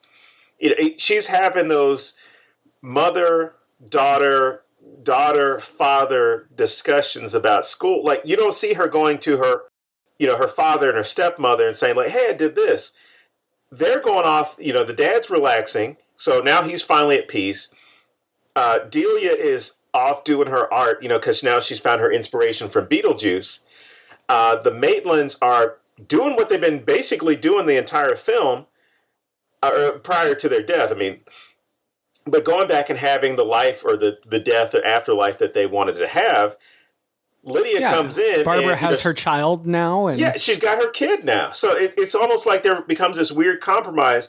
And what was great is, I forgot the name of the book or the pamphlet or magazine that Charles was holding, but it's basically giving you an indication that there's another step that no one knew about, which was there is this middle ground between the living and the dead. Mm. And that's his, he's reading the handbook. That's for them about, adjusting to life with, the dead, or adjustment between the living and the dead or something. But anyway, he's reading that book the same way that Adam was supposed to be reading the handbook for the recently deceased, and he's learning about what you're supposed to be doing. He's cool with it. He's got his new life. The dancing thing, that was kind of like that, I guess, let's have a happy ending to this movie and get everybody jumping and dancing their way out of the theater. Right. But that's all I got from that piece. It's interesting because the Catherine, you were talking about them being her parents, Barbara and Adam being Lydia's parents in a way. But I also thought that Catherine O'Hara's character, she was like, oh, I guess somebody got an A on their test. So she's in the loop. Right. So she's in the loop. Mm-hmm. So everybody, in to go back to your original theme, right? Home, and I will, the sort of the adjacent theme of family. So now these people have created a home and a family, and there is, again, for the other theme, no more loneliness, right? I did think there was the strange choice of having the football players be backup singers on the stairs. Yeah. I'm not quite... What's weird about that? I don't understand. Well, I don't know. I mean, well, first of all... I like the juxtaposition that they became cheerleaders. That is great. I also was curious about the world's rules. And that's where the world's rules, right? So number one, they're apparitions, right? So they're not fully seen like Barbara and Adam. They also, Barbara and Adam are not spitting up water throughout the movie, right? So these other people, if you're in a car crash, you obviously still wear the uniforms and you're still bleeding and everything. That is a great point. And everyone else, that was interesting when you went down to whatever that was, hell or, limbo or whatever. Everyone else was wearing their death, and our lead characters were not wearing their death. it was something that I was like, oh, of course, because there are stars and they have to look good. But when I thought about it afterwards, I was like, well, I don't get the rules then. What's the rule? Because, I mean, head shrinker guy or shrunken head guy should look normal again, like our people. But what if his head was shrunken before he'd been killed? Right. Well, okay. Because the shaman or the headhunter guy I didn't see any visible injuries on him, but there was the guy who ate I guess he choked. Oh God, this is horrible phrasing. The guy who choked while he was eating, I guess from the clues that he has on him, a chicken dinner. Yeah, the chicken bone. Yeah, the chicken bone stuck in the throat, and the woman cut in half. The guy that's been run over. Right. But because I was thinking maybe it was because of the suicides they had to wear it, but no, you've got other people in that waiting room. Yeah, the smoker, he's not a suicide. I mean, you cause it yourself, but that's not the same. The smoker was the best. I mean, that was the best. And watching... He was still smoking. And watching it again, I was like, how did they do that? And I was like, oh, so the guy's behind the wall and his head is tilted up, and then some puppet person is doing the shaky hands, which were great. Oh yeah, but yeah. So that I was curious about that. Why our stars weren't drenched every time they went back into the underworld. And the other thing that's interesting is that also goes to the point of BeetleJuice, right?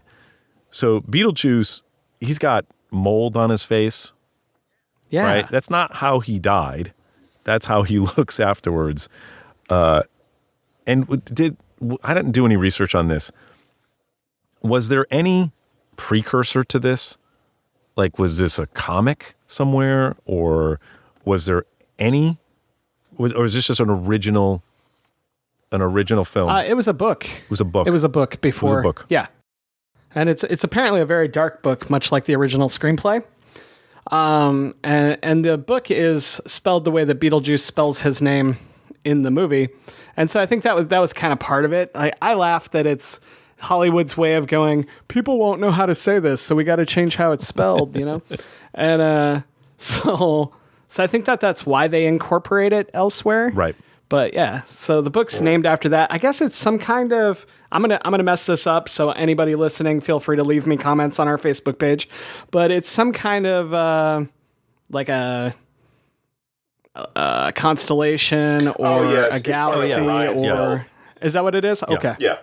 I couldn't remember off the top of my head. I did not read that today, but I read it in the past at some point. Yeah, so it was interesting.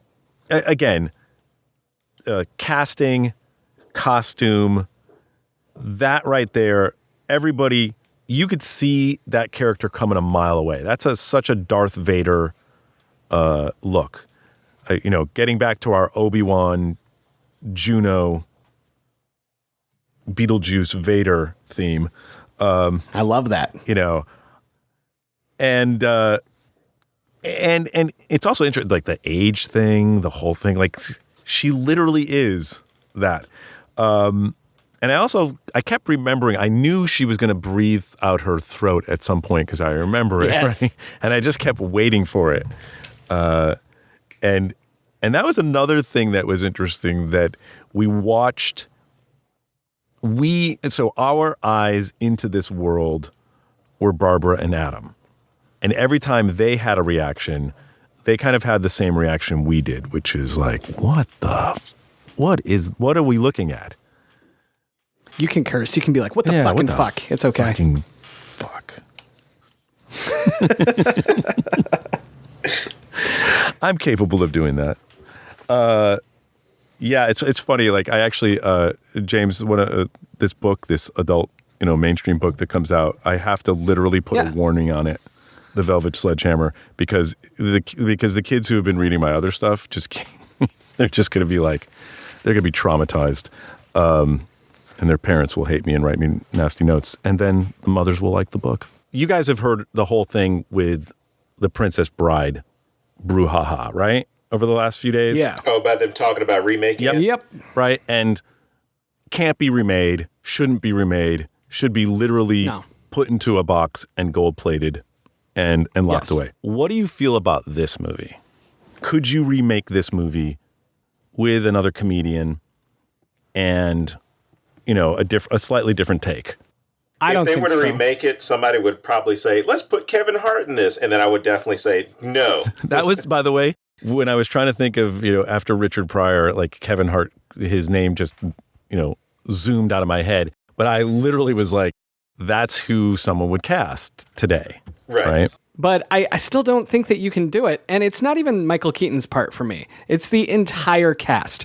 That cast is absolute magic together. They all owned their roles like crazy. They are completely invested. I don't think that you could get another Winona Ryder.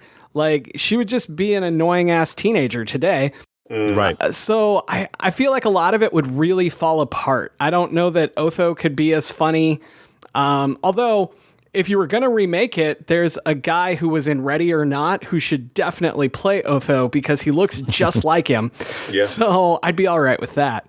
But overall, I feel like the script and the cast were just such perfectly done. Like, I would hate to see anybody try to remake it.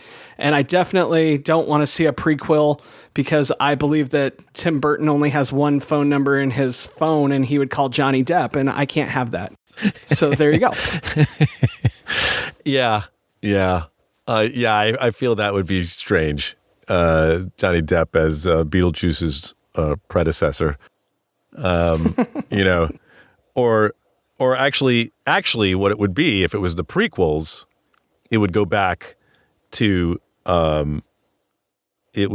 Juno being young and having the younger Michael Keaton as a boy, riding sandworms, and then all of a sudden, and he wins that race, and then he turns into the evil character that he is. Good Lord. Right? I told you we're talking horror here. We're talking horror. I love it. Yeah. Honestly, if you went with a prequel that was the theory Don was talking about earlier, where he can tell what your hell is and how he just kept fucking people over, that would actually be a decent horror movie. I just don't know that I would want everyone to call it BeetleJuice when it would be right. Not what we're used to. Beetle smoothie. I don't know.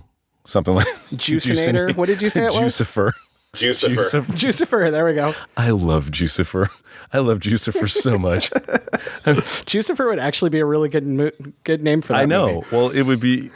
Well, actually, what someone needs to do actually is take the Lucifer, Fox television show and put Beetlejuice into it and do a Saturday Night Live Juicifer, bit. I mean, that would be hysterical, All right, everybody. If that ever happens, blame Ed. It was That's his. right. It's his idea. Exactly. Or Juicifer 2.0. Either that. So, which we may have next year. Oh, good God. Let's not talk politics. We can't do that. Man, oh man. Not on this show. It is horror. That's crazy talk. We never talk social commentary. That would be terrible. So what, one of the things my kids, when my kids went through a K through 8 school in San Francisco, public school, and but it was it's like a charter school. But unlike other schools that can be mostly neighborhood, this was everyone around the city could apply to this school. So my kids grew up with a very diverse, classroom, and then when my ex moved to Marin, the kids went over to high school over in Marin instead of just being. They were here as well in the city, but it just better schools. So we had 2 schools to choose from, and we took a tour of each of the schools. And my kids were like, when we went to the first school, it was like straight out of a Hollywood movie, a Disney movie. Everybody like hair blowing, all of it. Everybody just looks perfect and great. And my older son just leans in and he says, "Dad, there's a lot of white people here."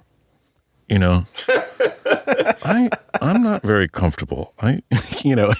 And because there was just not any diversity. It was like 93% white. Mm-hmm. So we ended up sending my kids to the school that's 76 or 75%, Caucasian, and they're a little bit better.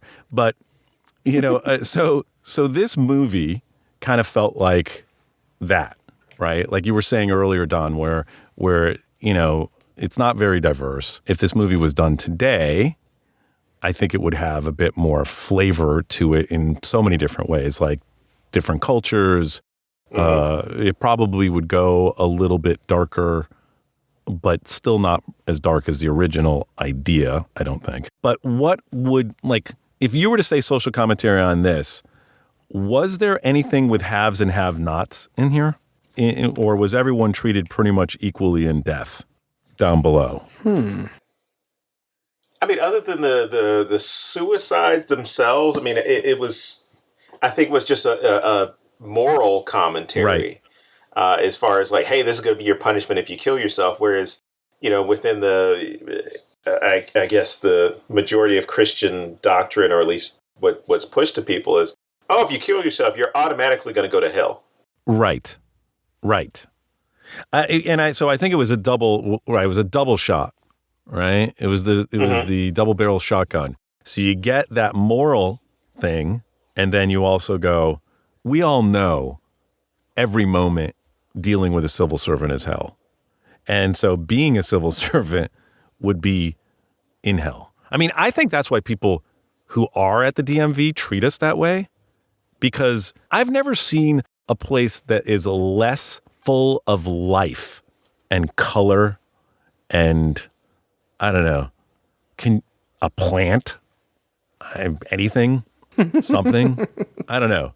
And you always have to, and anytime you have to deal with the public, and the public is like, I had 37 parking tickets and now I have to deal with this, and they're never happy. No one's ever happy to go see you. Like almost everyone's happy to see a fireman, right? People aren't as happy to see cops. Sometimes they are, but a lot of times they're in our rearview mirror and they're pulling us over. So it's a little bit stressful. So I think that seeing these people in death, I would probably have I would be surly if I was going up to one of those lines.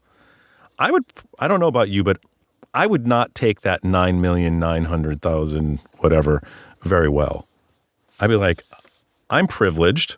I'd like to be treated better than this. And then I'd be sent to the back of the line. Well, you mentioned that I remember hearing for years, from different PSAs and just personal philosophies that would get passed on to people that, hey, we're all equal in death.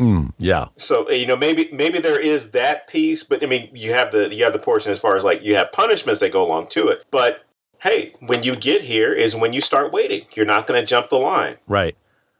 That's really funny that you say that, like the whole equal in death thing, because I think that's true in real, right? Like regardless of what you believe, comes or doesn't come after. And I think this is almost subversive, like saying, well, actually, you know what? There is the frequent flyer mile line. There is the priority line, right? There's the TSA pre-check line here in not necessarily in this movie, but in other movies, like Defending Your Life. People are treated differently, right? And I always find that funny that whenever we try to put human, emotions and actions on animals or plants, and then we put society's views on heaven and hell, like I said earlier, which, wow. So whatever you believe, if something exists afterwards, it ain't going to look like this. That's for certain. That's my feeling. It's probably my good. feeling. I don't want to see the Lost Souls room, so I'm okay with that. Yeah, we were talking before we... Well, that's if you've been exercised, though. Right. And what I always thought, like, we talked about this before we got on, which was, it looked like an aquarium exhibit. I want to know well, what happened? Well, it doesn't seem like that much worse. And, I mean, it didn't seem horribly worse than just being sitting there waiting in line and smoking because you were on fire. Right. I don't know. It's like, I don't know, merman. You're Jason Momoa. I mean, come on. I mean, it's not horrible. He did it. Made a whole movie about it. Man. Wait, if that's the case, when Aquaman dies, does he float upside down? He'd be upside down the whole movie. So I suppose we should wrap this up at some point. If you're trying to make the Fargo version, he gets thrown into one of those turbines Oh, God. at the dam. Oh, it's okay. All right. Well, we're having fun, folks. I don't know about you. That's You're right. They all left. It doesn't matter. Yeah, it's all they're gone by now. Those poor people. I just want to say that BeetleJuice held up so much better than I expected. I hadn't seen it in a few years, and I kind of went in going, I hope it's still great because I love this movie, And for the most part, it really was, and I was impressed by that. Other than, we talked about the special effects outside and stuff, but I knew that going into this version, and I was amazed at how well the rest held up. So I was really happy to see that. You guys have any final thoughts? I agree with you on that. Yep. Go ahead. No, I was basically going to say the same thing as far as, hey, I can't do it any better or hit it any better because it's the same thing of, it holds up aside from the technical elements. A remake would be ridiculous. A sequel, I don't even know if that would be necessary. I think if anything, maybe remaster the movie and re-release it. That's pretty much it. Maybe do a George Lucas on it and just fix those, the sandworms, and that's it. I would enjoy that just for all the pissed off fanboys. I can't believe that they fixed the sandworms. And now they don't look the same. Listen, I don't like what they did to Star Wars original trilogy, but I do like what they did to Star Trek. I like the remastering of the externals. I'm okay with it. They didn't mess up. They didn't put people inside anything or whatever. It was all just the externals. I have to say, I had the same exact feeling, James, where when you said, "Hey, we're going to do this," and I thought, well, I have to watch this again, and I hope it's as good because I really enjoyed it. And one thing I took away from this was, I want to watch. There's probably like 5 or 6 Michael Keaton movies that I haven't watched in a long time that I miss this guy. I miss this 1980 through mid-90s Michael Keaton. Kind of like I miss, John Cusack from the early days. Yes. Where you're just like, it's like infinitely watchable. And every time he gets up on screen, you're like, that's something funny. There wasn't a lot of people, that could do that many comedies in a row and make them pretty damn good. There was a lot of high concept comedies that he was in, and even the ones that are halfway decent, he's funny in. I enjoy it. So I appreciate you inviting me to do this, so that I could watch that and then go, now I got to watch these other ones.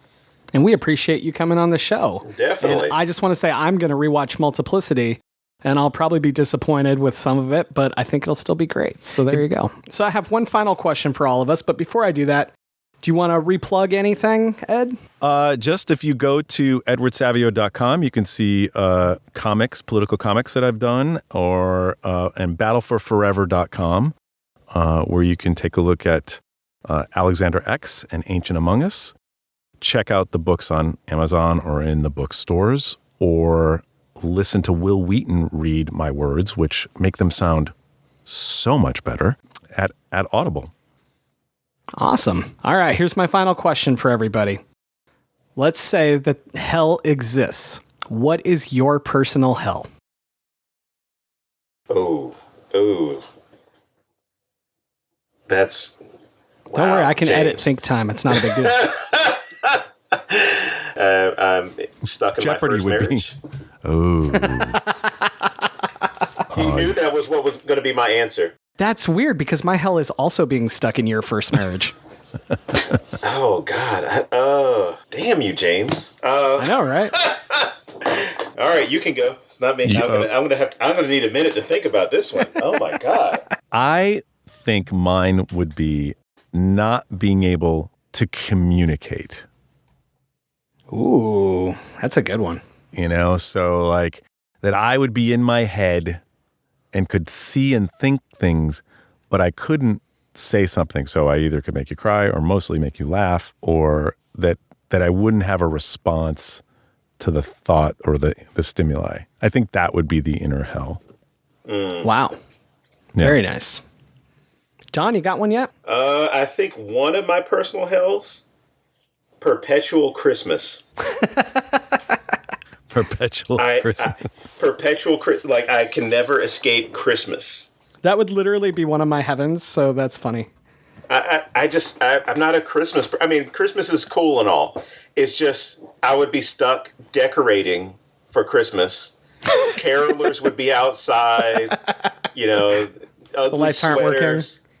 Yeah, that's basically what it'd be for me because, you've talked to my wife before and she looks forward to decorating for Christmas and getting trees and stuff. I hate it. Either that or just an endless stream of solicitors at the door. Oh my God. You might have just changed my answer. Except as we talked about earlier, I don't answer the door, so it doesn't matter.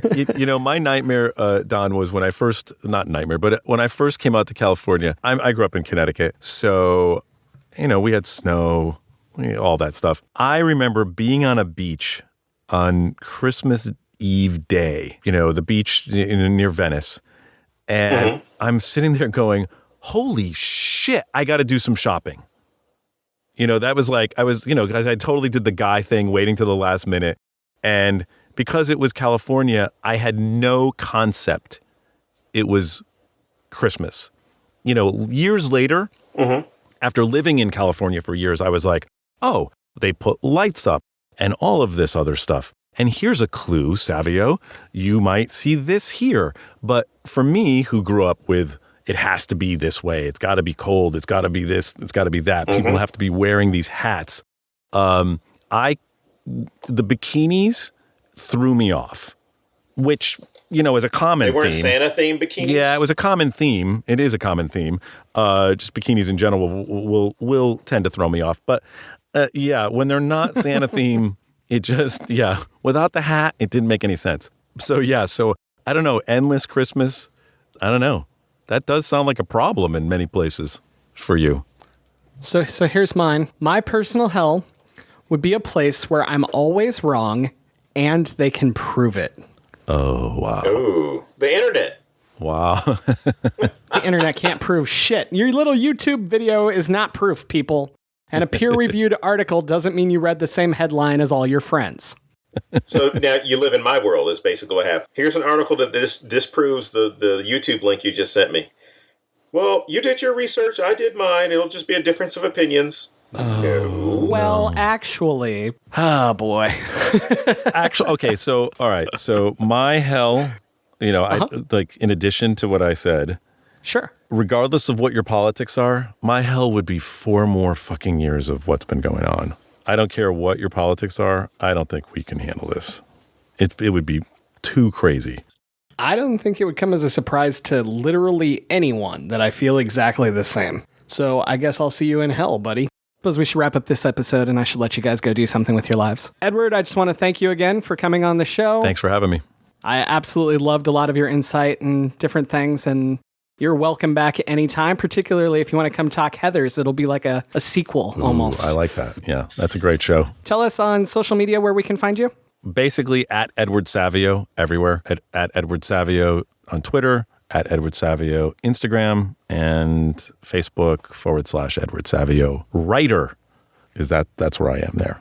You can check me out. And, one of the good things, by the way, come interact with us. Because yes. It's a lot more interesting when you have an interactive group to talk about things. Just screaming out into the void. And if you're out there and you're listening and you tag us and you're interesting, you can find a home. We will make you laugh or I guess in your Scream or something. It's more fun. We'll do all of those. It's more fun when you can have a conversation. So don't be afraid of us. We're just writers. So come join us. Awesome. And we hope that you will join us next week here at thenecronama.com. As always, I am James Sabata. And I'm Don Guillory. And we'll see you next week.